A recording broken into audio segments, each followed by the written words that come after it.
Bonjour à tous et à toutes. Comme vous le savez, Teams est maintenant très largement déployé et vous faites peut-être partie de nos clients qui nous posent la question de comment je fais pour avoir plus d'informations sur la partie audit et rapport. Je m'appelle Alexandre Vinson, je suis Customer Success Manager chez Microsoft France et lors de cette session, nous verrons justement les différents éléments qui sont à votre disposition. Après cette session, vous serez en capacité de connaître l'ensemble des éléments de rapport disponibles dans les consoles d'administration et aussi dans les Power BI. Vous connaîtrez les indicateurs clés qui sont importants à regarder et qui dit adoption, bonne adoption, dit aussi quels sont les indicateurs clés du succès d'adoption de Microsoft Teams. Sur l'aspect des rapports, généralement on va aller tout d'abord dans le portail d'administration. Donc on a quelques éléments sur Teams dans le portail d'Office 365, mais c'est beaucoup moins complet que ceux qu'on peut retrouver directement dans le portail d'administration de Microsoft Teams. Sur ce portail, justement, on va y retrouver bien sûr tout ce qui est information à la consommation et l'utilisation des services de Microsoft Teams. On va pouvoir faire effectivement une analyse sur l'activité par utilisateur et par périphérique. On va pouvoir aussi surveiller l'usage de ce qu'on appelle le Live Events. Et on va aussi avoir différents KPI autour de l'utilisation de la partie voix et réunion de Microsoft Teams. Sans plus attendre, je vous propose de passer sur la démo. Lors de cette démonstration, nous allons voir ce qui est disponible d'un point de vue reporting dans les consoles d'administration. Tout d'abord, l'ensemble des éléments sont décrits aujourd'hui sur docs.microsoft.com et vous pouvez retrouver le lien directement dans la présentation. Commençons par le portail Office 365. Donc sur admin.microsoft.com, vous allez dans Show All, ensuite Reports et sur la partie Usage. Vous allez avoir une première vue globale sur l'ensemble des services. Nous, aujourd'hui, nous allons regarder la partie Teams. Donc, vous allez sur Microsoft Teams, Activité, par Device. Vous allez avoir un premier élément, c'est le nombre de collaborateurs qui utilisent, la dernière activité, et ensuite la liste du matériel ou des types de matériel qui pourraient être utilisés. Le deuxième, c'est la partie activité par collaborateur. Donc, même chose, la liste des collaborateurs. Par contre, ici, on verra l'activité type utilisée dans Teams. Donc, les messages dans les groupes Teams, les messages individuels en one-to-one, les appels et les conférences. Vous avez bien sûr une vue plus détaillée. Vous allez directement, cette fois-ci, sur le portail d'administration de Teams, donc admin.teams.microsoft.com. Vous allez aller dans Analytics and Reports et vous cliquez Usage Reports. Ici, vous allez pouvoir retrouver donc différents éléments. La première chose à faire, c'est de bien choisir la catégorie que vous souhaitez, Teams Usage Activity. Vous choisissez la période que vous voulez analyser et vous faites Run Report.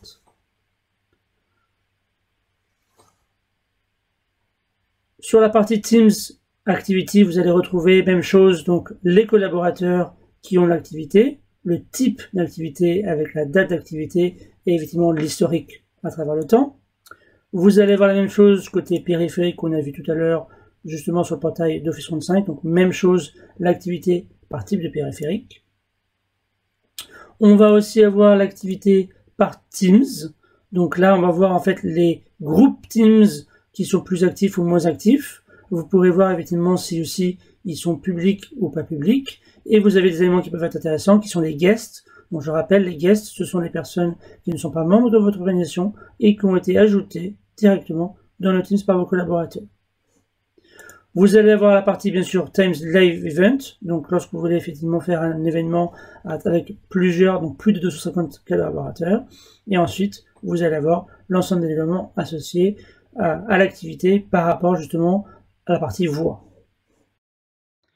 Je vous propose maintenant qu'on regarde ensemble ce qui est disponible pour visualiser la partie voix et pont téléphonique.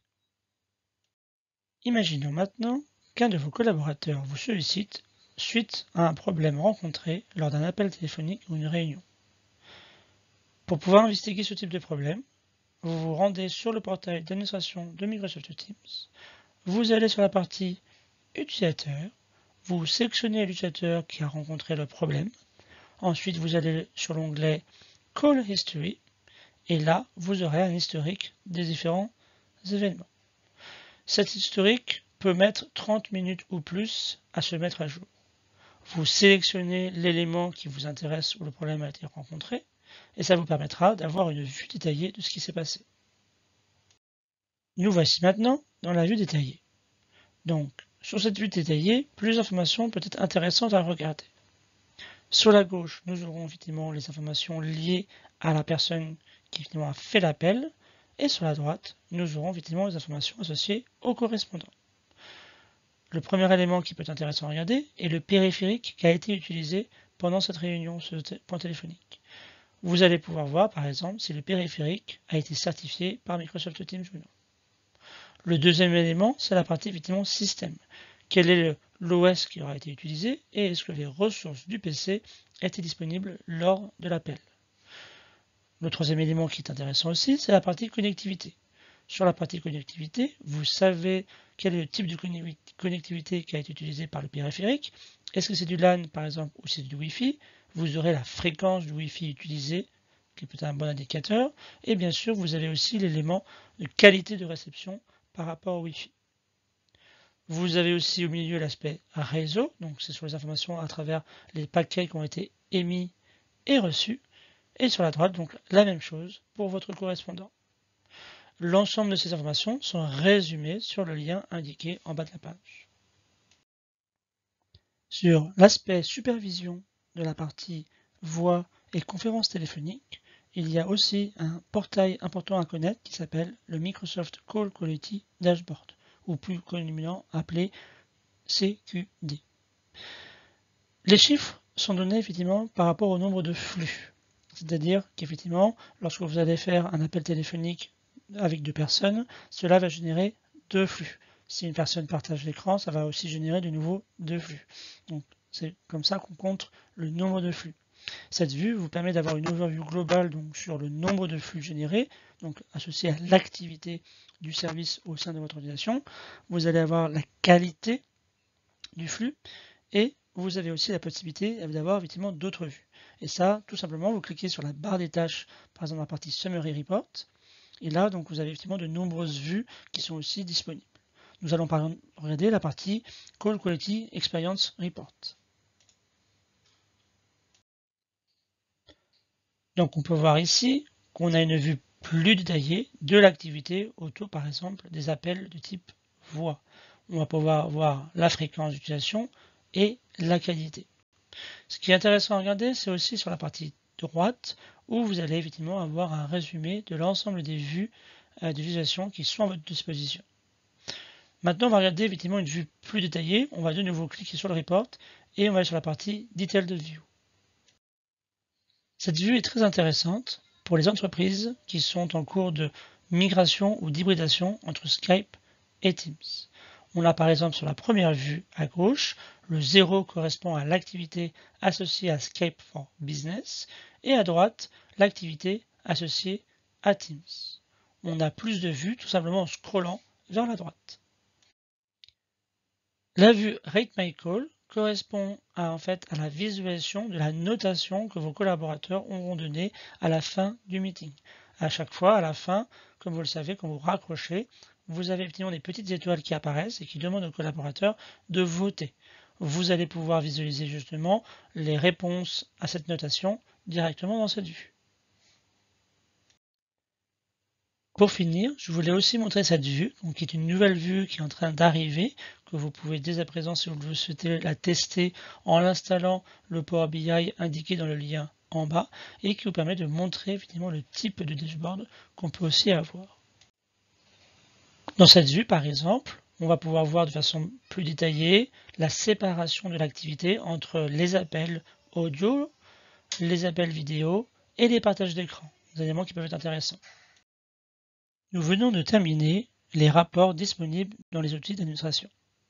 Je voulais maintenant vous montrer la partie Power BI. Pourquoi?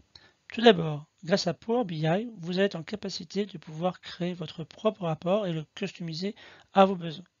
Le deuxième, c'est qu'avec Power BI, vous êtes en capacité de centraliser les informations dans un même rapport.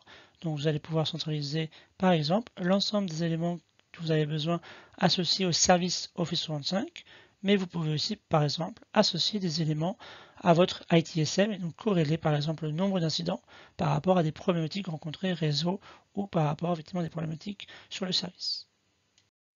Le premier élément important à connaître, c'est la disponibilité de template Power BI, et je voudrais vous parler aujourd'hui spécifiquement du template Microsoft 365 Usage Analytics.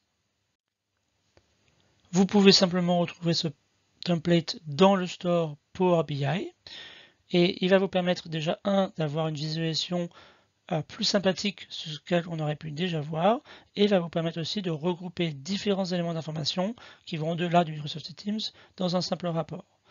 Ces rapports sont vraiment intéressants pour justement l'analyse et le suivi de la partie usage, adoption, consommation de la communication et tout ce qui est bien sûr collaboration.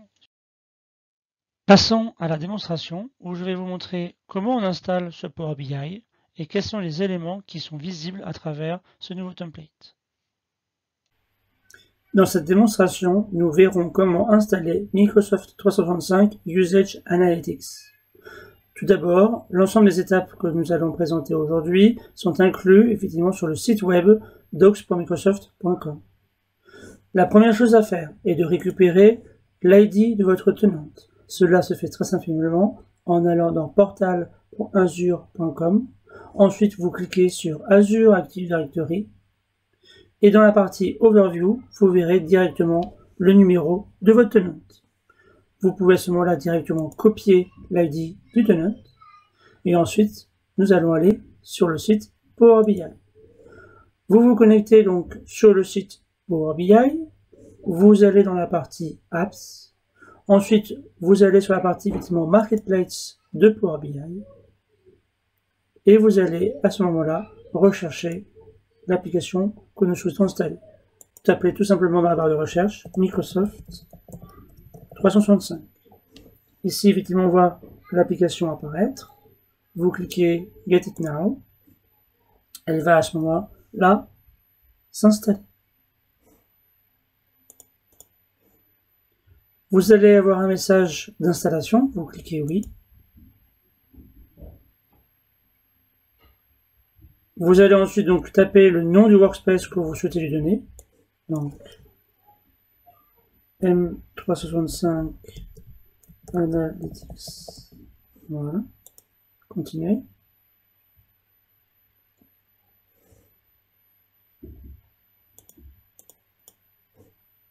Une fois que cela est fait, vous verrez du coup maintenant sur votre portail la nouvelle application. Vous cliquez dessus. Vous faites effectivement connecter vos données. Il vous sera donc demandé le numéro de tenant que vous avez indiqué précédemment. Next. Et ensuite, vous allez vous authentifier. Sur cet écran, vous changez la méthode d'authentification.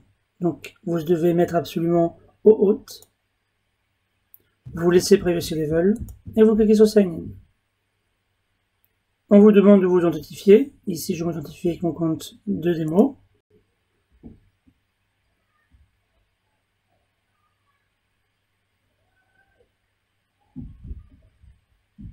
Et la connexion se fait. Il faut alors maintenant attendre quelques minutes.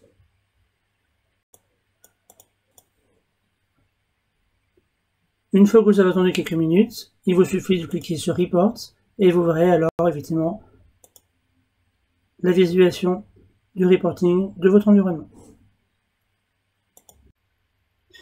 Nous voici maintenant dans le dashboard. Donc ici, effectivement, vous avez une première overview de l'ensemble des solutions, de la consommation et de l'adoption. On va avoir effectivement un premier onglet qui va nous intéresser, qui est la partie effectivement overview.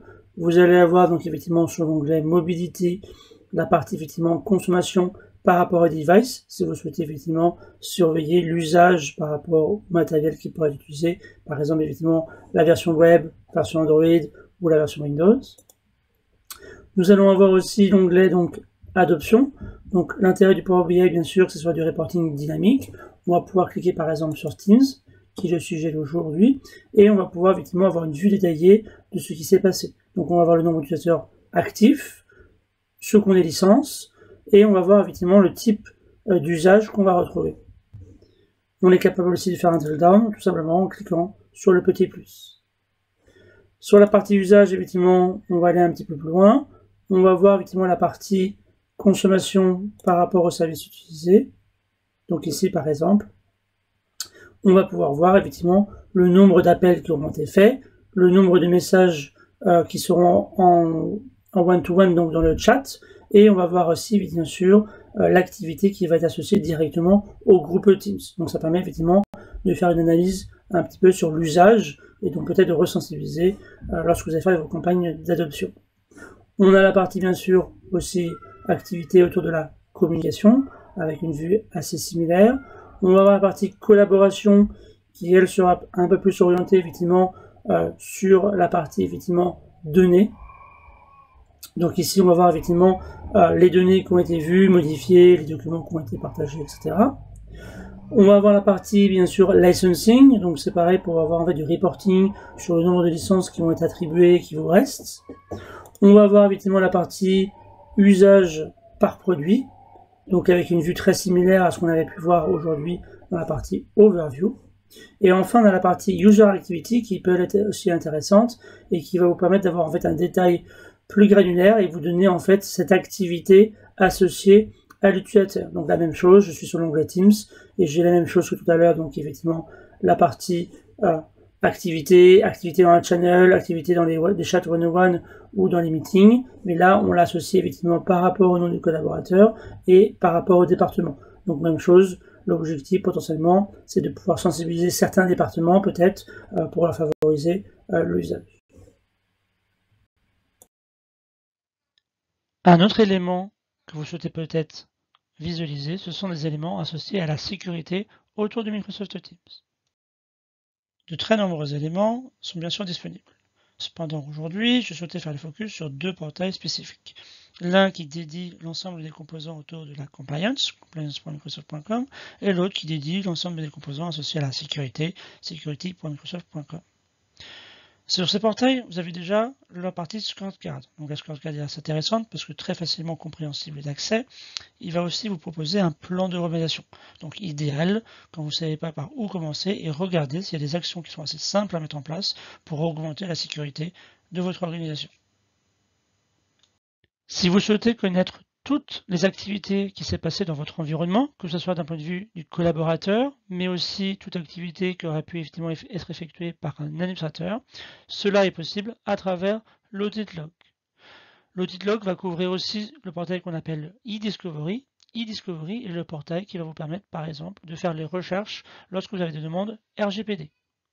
Si vous souhaitez avoir plus d'informations sur cette partie-là, je vous encourage d'aller sur protection.office.com/unified-audit-log.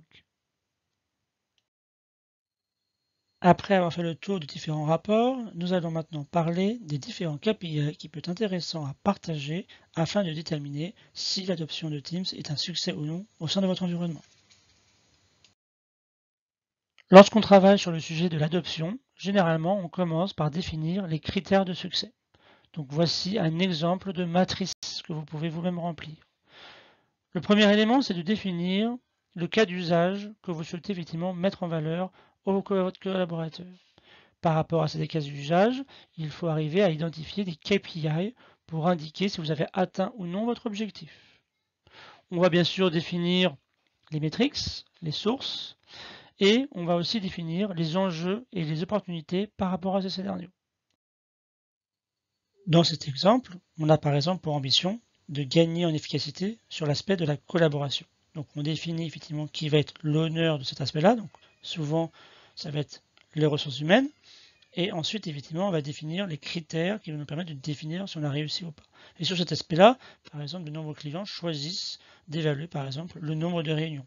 On dira par exemple que si on réduit le nombre de réunions, alors on va augmenter la productivité des collaborateurs, et ça c'était grâce, entre guillemets, à une optimisation de la collaboration à travers les services de Microsoft Teams. Voici un deuxième exemple, toujours basé sur la productivité de la collaboration. Ici, on va évaluer effectivement le nombre d'emails envoyés et reçus, et si on réduit le nombre d'emails, on va partir du principe qu'on a augmenté l'efficacité de collaboration. Mais pour que ce soit cohérent, il faut qu'on soit capable de faire une corrélation entre le nombre d'emails envoyés et reçus et l'activité de Teams.